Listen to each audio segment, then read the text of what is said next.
Hi hello friends, welcome back to my channel. ಇವತ್ತಿನ video ನಮ್ಮ ಪಾಪನ ಯಾವ ತೊಟ್ಲಲ್ಲಿ ಮಲಗಿಸ್ತೀವಿ ಮತ್ತು ತೊಟ್ಲು ಆರ್ಗನೈಸ್ ಯಾವ ಥರ ಮಾಡೋದು ಅಂತ ಈ ವಿಡಿಯೋ. ನೀವು ನೋಡ್ತಿರೋಗೆ ಇದು ಬಿದಿರು ತೊಟ್ಲು, ದುಂಡು ತೊಟ್ಲು ಅಂತ ನಾವು ಹೇಳ್ತೀವಿ. ಇದು ಬಿದಿರು ಕಡ್ಡಿಯಿಂದ ಮಾಡಿರ್ತಾರೆ. ಹಳ್ಳಿ ಸೈಡ್ ಇರೋರಿಗೆ ಗೊತ್ತಿರುತ್ತೆ ಈ ತೊಟ್ಲು ಬಗ್ಗೆ.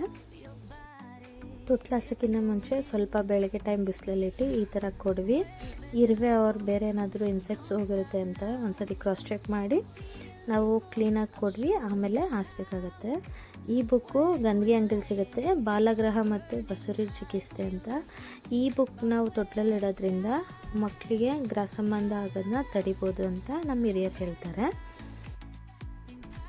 ಮತ್ತು ಮನೇಲಿ ಏನಾದರೂ ಈ ಥರ ಹಳೆ ಗೋಣಿ ಚೀಲ ಇದ್ದರೆ ಅದನ್ನು ಮುಂಚೆನೇ ನೀಟಾಗಿ ವಾಶ್ ಮಾಡಿ ಬಿಸಿಲಲ್ಲಿ ಒಣಗಿಸಿ ಅದನ್ನು ಕೂಡ ಹಾಸ್ಬೇಕಾದ್ರೆ ಚೆನ್ನಾಗಿ ಆಚೆನೇ ಕೊಡವಿ ಒಂದ್ಸತಿ ಈ ಥರ 2 ಫೋಲ್ಡ್ ಮಾಡಿ ಹಾಸ್ಕೋಬೇಕಾಗತ್ತೆ. ಇದು ಹಾಸೋದ್ರಿಂದ ಬಿದಿರು ಕಡ್ಡಿ ಪಾಪು ಬೆನ್ನಿಗೆ ಒತ್ತೋದಿಲ್ಲ.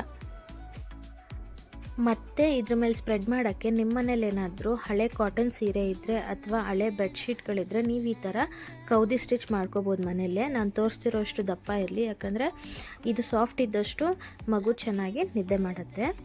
ಈ ಬೆಡ್ಶೀಟನ್ನು ನೀವು ಆ ಕಡೆ ಈ ಕಡೆ ಎಡ್ಜಸ್ ಮುಚ್ಕೊಳ್ಳೋ ಥರ ಹಾಕಬೇಕಾಗತ್ತೆ. ಆ ಎಡ್ಜಸ್ಸಿಂದ ಪಾಪು ಕೈ ತರ್ಚೋ ಚಾನ್ಸಸ್ ಇರುತ್ತೆ. ಮತ್ತು ಮೇಲ್ಗಡೆ ಕೆಳಗಡೆ ಪಾಪು ತಲೆ ಹತ್ರ ಮತ್ತು ಕಾಲ ಹತ್ರ ಅದು ಫುಲ್ಲು ನೀಟಾಗಿ ಕವರ್ ಆಗಬೇಕು.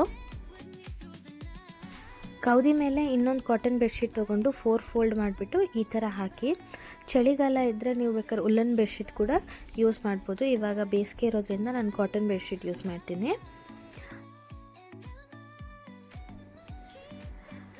ಬೆಡ್ಶೀಟ್ ಸ್ಪ್ರೆಡ್ ಮಾಡಾದ್ಮೇಲೆ ಈ ಥರ ಪುಟಾಣಿ 2 ಪಿಲ್ಲೋಸ್ನ ಸ್ಟಿಚ್ ಮಾಡ್ಬೋದು. ನೀವೇ ಮನೇಲಿ ಹಳೆ ಕ್ಲಾತ್ಸ್ ಯೂಸ್ ಮಾಡಿಕೊಂಡು ಈ ಪಿಲ್ಲೋಸ್ನ ರೈಟ್ ಸೈಡ್ ಬೆಡ್ಶೀಟ್ ಕೆಳಗಡೆ ಒಂದು, ಲೆಫ್ಟ್ ಸೈಡ್ ಬೆಡ್ಶೀಟ್ ಕೆಳಗಡೆ ಒಂದು ಇಡೋದ್ರಿಂದ ಮಗು ತಲೆ ನಾವು ತೊಟ್ಲು ತೂಗಬೇಕಾದ್ರೆ ಆ ಕಡೆ ಈ ಕಡೆ ಅಲ್ಲಾಡ್ದೆಲ್ಲ ಸ್ಟಿಫಾಗಿ ಕೂರುತ್ತೆ.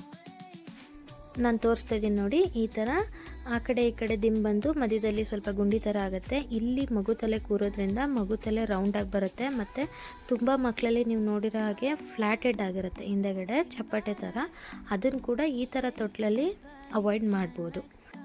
ಮಗು ಯೂರಿನ್ ಪಾಸ್ ಮಾಡಿದ್ರು ಬೆಡ್ಶೀಟ್ ನೆನೆದಿರೋ ಹಾಗೆ ಈ ಥರ ರಬ್ಬರ್ ಶೀಟ್ಸ್ನ ಯೂಸ್ ಮಾಡ್ಕೋಬೋದು. ನೀವು ನೋಡ್ತಿರೋ ಹಾಗೆ ಎಲ್ಲರ ಮನೇಲೂ ಈ ಥರ ಹುಕ್ ಕೊಟ್ಟಿರ್ತಾರೆ. ಆ ಹುಕ್ಕಿಗೆ ಯು ಶೇಪ್ ಹುಕ್ ಯೂಸ್ ಮಾಡಿಕೊಂಡು ಈ ಥರ ತೊಟ್ಲಗ್ಗ ರೆಡಿ ಮಾಡ್ಕೋಬೇಕಾಗತ್ತೆ. ಯಾವಾಗಲೂ ಒಂದು ಹಗ್ಗ ಸ್ವಲ್ಪ ಶಾರ್ಟ್, ಒಂದು ಹಗ್ಗ ಸ್ವಲ್ಪ ಲಾಂಗ್ ಇರುತ್ತೆ. ಶಾರ್ಟ್ ಸೈಡ್ ಯಾವಾಗಲೂ ತಲೆ ಕಡೆ ತೊಟ್ಲು ಹಾಕಬೇಕು, ಲಾಂಗ್ ಸೈಡ್ ಯಾವಾಗಲೂ ಕಾಲು ಕಡೆ ತೊಟ್ಲು ಹಾಕಬೇಕು. ನೀವು ನೋಡ್ತಾ ಇದ್ದೀರಾ, ಶಾರ್ಟ್ ಇರೋ ಸೈಡು ತಲೆ ಕಡೆ ಹಾಕಿದ್ದೀನಿ ಮತ್ತು ಲಾಂಗ್ ಇರೋ ಸೈಡು ಕಾಲು ಕಡೆ ಹಾಕ್ತಾಯಿದ್ದೀನಿ. ಈ ಥರ ಮಲಗಿಸೋದ್ರಿಂದ ಮಕ್ಕಳು ಚೆನ್ನಾಗಿ ನಿದ್ದೆ ಮಾಡ್ತಾರೆ ಮತ್ತು ವಾಮಿಟ್ ಮಾಡೋ ಚಾನ್ಸಸ್ ಸ್ವಲ್ಪ ಕಡಿಮೆ ಇರುತ್ತೆ. ಹಾಲು ಕುಡಿದ ತಕ್ಷಣ ಮಗು ಮಲ್ಕೊಳ್ಳೋದ್ರಿಂದ ಅಥವಾ ತೇಗಿಲ್ಲ ಅಂದರೆ ಅವರು ವಾಮಿಟ್ ಮಾಡೋ ಚಾನ್ಸಸ್ ಇರುತ್ತೆ. ಸೊ ಈ ಥರ ಮಲಗಿಸೋದ್ರಿಂದ ವಾಮಿಟ್ ಆಗಲ್ಲ. ಇವಾಗ ನೋಡಿ, ನಾನು ನಮ್ಮ ಪಾಪನ್ನ ತೊಟ್ಲಿಗೆ ಹಾಕಿ ತೋರಿಸ್ತೀನಿ. ಈ ಥರ ಮಲಗಿಸೋದ್ರಿಂದ ನಮ್ಮ ಪಾಪು ತುಂಬ ಕಂಫರ್ಟಬಲಾಗಿ ನಿದ್ದೆ ಮಾಡ್ತಾಳೆ. ನೀವು ನೋಡ್ತಾ ಇರ್ಬೋದು, ಈ ಥರ ಇವಾಗಲೇ ಎದ್ದೊಳಕ್ಕೆ ಟ್ರೈ ಮಾಡ್ತಾಳೆ. ಸೊ ನೀವು ಆದಷ್ಟು ನಿಮ್ಮ ಕಾಟ್ ಮೇಲೆ ನಿಮ್ಮ ತೊಟ್ಲು ಇರೋ ಥರ ನೋಡ್ಕೊಳ್ಳಿ. ಮುಂದಿನ ದಿನಗಳಲ್ಲಿ ಎದ್ದು ಕೂತ್ಕೊಳ್ಳೋಂಗಾದರೆ ಬೀಳೋ ಚಾನ್ಸಸ್ ಇರುತ್ತೆ. ಸೊ ಬಿದ್ರೂ ಹಾಸಿಗೆ ಮೇಲೆ ಬೀಳ್ತಾರೆ.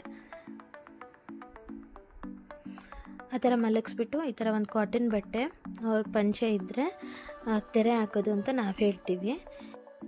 ಈ ಥರ ಹಾಕೋದ್ರಿಂದ ಸ್ವಲ್ಪ ಬೆಳಕು ಅವಾಯ್ಡ್ ಆಗುತ್ತೆ. ಈ ವಿಡಿಯೋ ನಿಮ್ಗೆ ಇಷ್ಟ ಆದಲ್ಲಿ ಲೈಕ್, ಶೇರ್, ಕಮೆಂಟ್ ಮಾಡಿ ಮತ್ತು ಸಬ್ಸ್ಕ್ರೈಬ್ ಆಗೋದನ್ನ ಮರಿ